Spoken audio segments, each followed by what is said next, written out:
ओम शांति। 26 नवंबर 2024 की साकार मुरली से होमवर्क।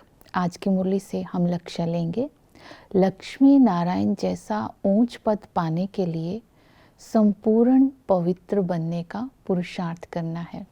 आज की मुरली से हम स्वमान लेंगे, मैं मास्टर मुक्ति जीवन मुक्ति दाता हूँ।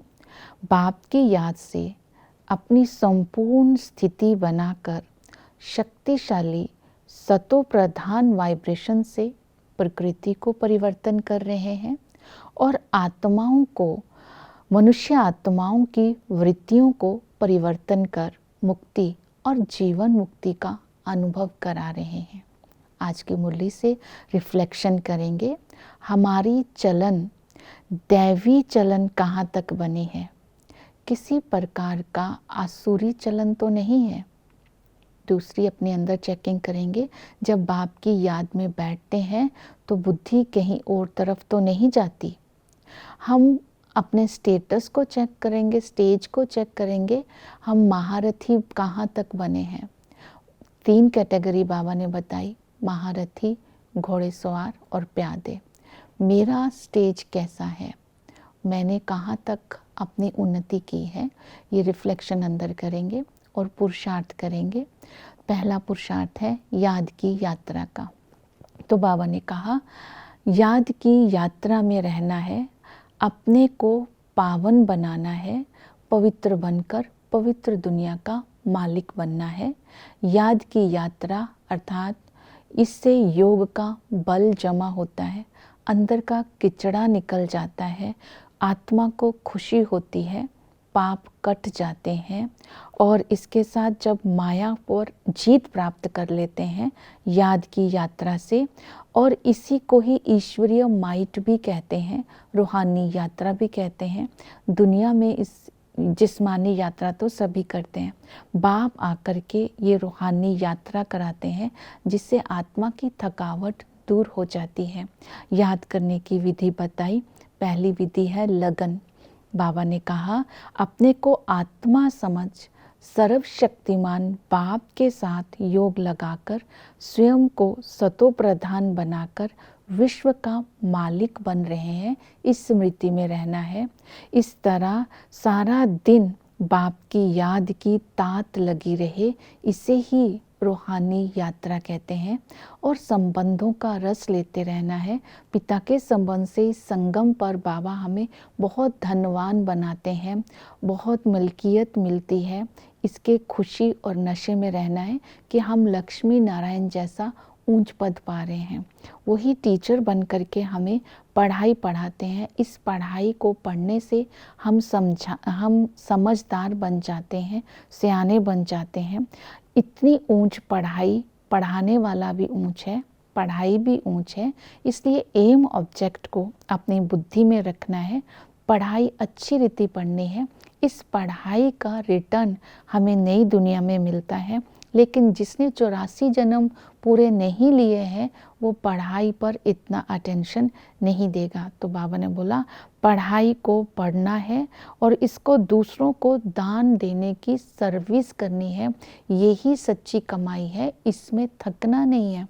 और सतगुरु को याद करना है जो हम सबको सद्गति देते हैं और मुक्ति, जीवन मुक्ति देते हैं और हमें इस दुनिया के विषय सागर से पार ले जाते हैं। तो इस तरह बाप, टीचर, सतगुरु के संबंध से याद करना है। संपूर्ण पावन बनना है तो देह अभिमान को छोड़ करके देही अभिमानी बनना है, क्योंकि देह अभिमान में तब आते हैं जब श्रीमत का उल्लंघन करते हैं तो देह अभिमान की चोट लग जाती है, अंदर जलन होती है, गुटखा खाते हैं, पढ़ाई छोड़ देते हैं, संशय बुद्धि बन जाते हैं, मूड ऑफ हो जाता है, चेहरा बदल जाता है, तो जेलसी के कारण फिर लून पानी भी हो जाते हैं। इसलिए इतना नुकसान देह अभिमान से होता है। तो देही अभिमानी जितना बनेंगे उतना पावन बन सकते हैं। देही अभिमानी बनने से आत्मा की ये सारी बीमारियां निकल जाती है। देही अभिमानी बनने की विधि क्या बताई? बाबा ने बोला मुरली सुनते सुनते, जो मुरली की सुनते सुनते उसके ज्ञान को अपने अंदर ऐसे समा लेना है कि देह की शुद्ध बुद्ध भी भूल जाए।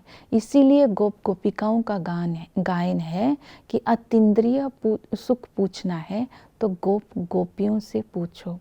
जैसे ही ज्ञान की समझ आती है तो आत्मा का कनेक्शन बाबा के साथ होता है। आत्मा अपने इंद्रियों के परे का रस, ईश्वरीय प्यार का रस, ईश्वरीय संबंधों का रस जब लेती है तो देह भान, अभिमान, अहंकार स्वतः ही खत्म हो जाता है। इसके साथ साथ फिर बाबा ने कहा श्रीमत पर चलना है। वो धारणा के लिए बाबा ने बोला श्रीमत पर चल, आत्मा को शुद्ध बनाना है, माया से बहुत खबरदार रहना है। माया तूफान लाएगी लेकिन बेपरवाह बनना है, डोंट केयर करके अपनी उन्नति का ध्यान रखना है। और बाबा ने कहा मैं महारथी हूँ, इस स्वमान में रहना है। फिर बाबा ने कहा अपनी मौलाई मस्ती में रहकर स्वयं को स्वतंत्र बनाना है, किसी प्रकार का बंधन ना हो, अपने आप को बंधन मुक्त बना करके सर्विस में अपने आप को बिजी रखना है और अपनी स्थिति को अचल अडोल बनाना है, एक रस बनाना है। और इसके साथ साथ बाबा ने आज श्रीमत दी, जो धारणा बहुत पक्की करनी है, बाबा के साथ सच्चा रहना है और अपनी दिल को साफ रखना है। जितना हम बाबा के साथ सच्चे रहेंगे उतनी हमारे अंदर विशेषता आएगी, हम पारस बुद्धि बन जाएंगे, हम हर्षित रहेंगे और हम स्कॉलरशिप लेने के लायक बन जाएंगे। तो अपने आप की आज चेकिंग करेंगे कि हम कितना खुशनुमा रहते हैं, कितना मायाजीत बने हैं। जितना हम बाप की दिल पर चढ़ेंगे उतना ही ऊंच पद भी प्राप्त कर सकते हैं। तो संशय बुद्धि नहीं बनना है, निश्चय बुद्धि बनना है।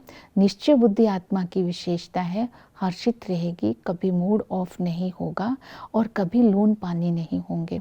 तो ये विशेषताएं, ये धारणाएं जो बाबा की डायरेक्शन है, उसको जब श्रीमत को बुद्धि में लाएंगे तो स्वतः ही पवित्रता के संस्कार इमर्ज हो जाएंगे। फिर बाबा ने सेवा के लिए बोला मास्टर दाता बन सर्व की आशाओं को पूर्ण करना है। आज सारा दिन ये स्वमान भी ले सकते हैं, मैं मास्टर पैगंबर हूँ, आत्माओं को बाप का पैगाम दे रहा हूँ। तो हम सब आत्माओं के 3 कर्तव्य है बाबा ने बताए, ब्रह्मा बाप समान हमें भी स्थापना, विनाश और पालना, ये तीनों कर्तव्य करने हैं। अपने अंदर सद्गुणों की स्थापना करनी है, अवगुणों देह अभिमान का विनाश करना है और दैवी गुण की धारणा करनी है और दूसरों को भी करानी है। तो इस तरह अपनी सूक्ष्म चेकिंग करनी है, कहीं माया चूही की तरह कुतर तो नहीं रही, क्योंकि वो भी चूहा फूंक मार के कुतरता है तो पता नहीं चलता है। सेवा करते समय, धारणा करते समय, याद करते समय खबरदार विशेष माया से रहना है, तब हम लक्ष्मी नारायण जैसा ऊंच पद प्राप्त कर सकते हैं। ओम शांति।